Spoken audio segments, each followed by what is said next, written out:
फिरदौस ने डरते डरते छत की तरफ जाते जीने को देखा। नीम तारीख सहन में कोई साया सा जीने की दीवार पर लहरा रहा था। ये कोई मर्द का साया था। फिरदौस बाथरूम जाने के लिए उठी थी और अब वापसी में निगाह जूं ही जीने की तरफ गई, इसकी रीढ़ की हड्डी तक सनसना गई। पैर मनो वजनी हो गए। 18 साला फिरदौस ने पूरी ताकत लगाई और 4 कदम की जस्त लगाकर कमरे में पहुंच गई और फिर चादर में ऐसी घुसी कि सुबह को ही आंख खुली। अब तो ऐसा अक्सर होने लगा था। फिरदौस सख्त परेशान थी, मगर वो अम्मी से कह ना पाती थी। अम्मी इसे वहम मानती थी। उनके घर में अम्मी पापा, दादा दादी, छोटी फुप्पो महनाज और वो खुद 3 बहन भाई। घर पुराने अंदाज का तामीर शुदा था। ये एक छोटा शहर था। फिरदौस के घर से पीछे घर खाली पड़ा था और इसके आंगन में लगा शहतूत का दरख्त, जिसकी शाखें फिरदौस के घर में झूलती थीं। पापा ने तो बहुत चाहा कि वो शाखों को कटवा दें। अम्मी भी सख्त नाला थीं।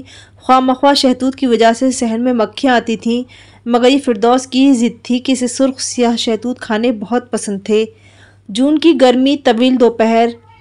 फिरदौस जूं ही ऊपर छत पर बने कमरे से अम्मी के कहने पर सामान लेकर पलटी तो कोई हेवला लहराया। फिरदौस चीखी। शहतूत पर बैठी चिड़ियाँ भी शोर मचाकर उड़ी। फिरदौस हाँफती हुई नीचे आई। अम्मी, वो ऊपर भूत। अम्मी ने पूरी बात भी नहीं सुनी, डांटना शुरू कर दिया। महनाज फुप्पो से भी बताने की कोशिश की तो उन्होंने भी कोई कान नहीं धरे। रात में कमरे से उठकर बाहर बैतुल खुला तक जाना कितनी बड़ी सज़ा थी। कमरे से बाहर निकलकर चारों तरफ देखा, आयतुल कुर्सी पढ़ी, चारों कुल भी पढ़ डाले, जैसे तैसे मंजिल तक पहुंची। वापस पलटी तो फिर दीवार पर साया लहरा रहा था। ये साया अब औरत का था, यानी चुड़ैल। हाय मेरे अल्लाह, ये साया मुझे ही क्यों दिखाई देते हैं। एक दिन देखा तो महनाज फुप्पो बैठी रो रही थी। दादा दादी सख्त गुस्से में कुछ बोल रहे थे। फिरदौस अम्मी के पास आई। अम्मी, फुप्पो क्यों रो रही हैं? कुछ नहीं, ये तुम्हारे मतलब की बात नहीं है, अम्मी ने उसे टलाया। और फिर रात को साए फिर से लहराने लगे। फिरदौस ने आज हिम्मत कर ली। उसके पास कुरानी आयत की ताकत थी। वो आयतुल कुर्सी पढ़ती आगे बढ़ी। जीने पर आता साया ऊपर से आ रहा था। फिरदौस ने चंद कदम ऊपर को बढ़ाए। अब हल्के हल्के कोई रो रहा था। फिर बहुत हल्की सी खांसी की आवाज़ उभरी। ये आवाज़! फिरदौस चौंकी। वो इस आवाज़ को पहचानती थी। ये तो उसकी प्यारी महनाज फुप्पो की आवाज़ थी। फिरदौस ने 10 सीढ़ियाँ चंद सेकंड में चढ़ी। उसके हाथ में जीने से लगा खड़ा डंडा भी था। फिरदौस ने झपट कर निहायत फुर्ती से मर्द के साये पर पूरी ताकत से डंडा मारा। एक मर्दाना आह की आवाज़ गूंजी और रात की तारीकी में गुम हो गई। शहतूत का पेड़ तेज तेज हिल रहा था। सोते परिंदे चींची करने लगे। महनाज फुप्पो चांद की रोशनी में हक्का बक्का भतीजी को देख रही थी।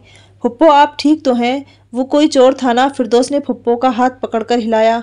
हाँ हाँ, शायद नहीं, हाँ हाँ, मुझे भी यही लगा था। मैं यही देखने ऊपर आई थी। महनाज फुप्पो ने फिरदौस का हाथ पकड़ा और लुष्टम पुष्टम नीचे की तरफ दौड़ी। फिरदौस की समझ में अभी तक कुछ नहीं आ रहा था और महनाज फुप्पो ने बात ऐसे घुमाई कि फिरदौस को आगे कुछ समझने ही नहीं दिया। सुबह पापा की दुकान पर जाने के लिए राहिल अंकल चाबी लेने रोज की तरह आए थे। फिरदौस स्कूल जाने के लिए तैयार खड़ी थी।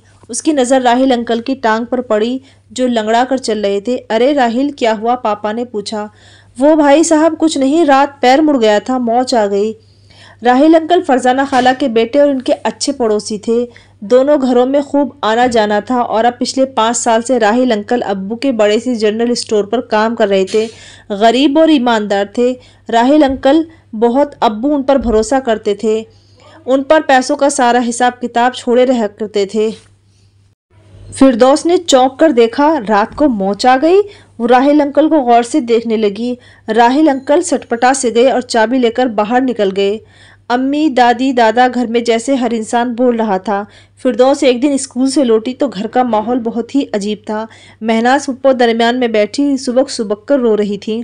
क्या हुआ? फिरदौस ने अंदर दाखिल होकर सवाल किया। कुछ नहीं, तुम जाकर यूनिफॉर्म बदलो, अम्मी ने फटकारा। अच्छा। वो पलटी, फिर एकदम रुकी। राहिल अंकल का दादी नाम लेकर कुछ कह रही थी।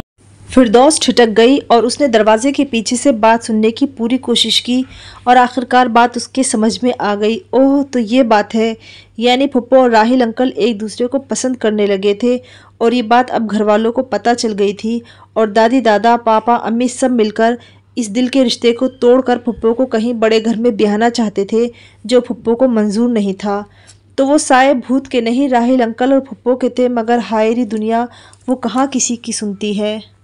फुप्पो चंद माह के अंदर अंदर ही अपनी उम्र से दुगने मालदार बिजनेसमैन को ब्याह कर रोती धोती ससुराल चली गई। राहिल अंकल की भी 1 साल बाद शादी हो गई।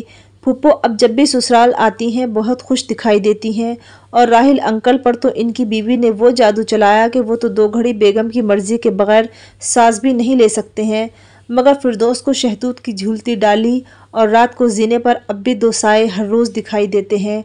काश फुप्पो और अंकल की शादी हो जाती तो वो फुप्पो से ये तो पूछ सकती थी कि वो राहिल अंकल ही थे ना जिनकी टांग पर उसने डंडा मारा था और अगले दिन वो लंगड़ा कर चले थे। मगर समझदार सी फिरदौस ने फुप्पो के जख्मों को कभी कुरेदने की कोशिश नहीं की, क्योंकि उसे दादी ने बताया था कि अल्लाह राजदार है, वो राजों को पोशीदा रखता है। इसीलिए अगर किसी का राज तुम्हारे पास है तो तुम छुपाओगे तो अल्लाह तुम्हारे ऐबों की पर्दापोशी फरमाएगा।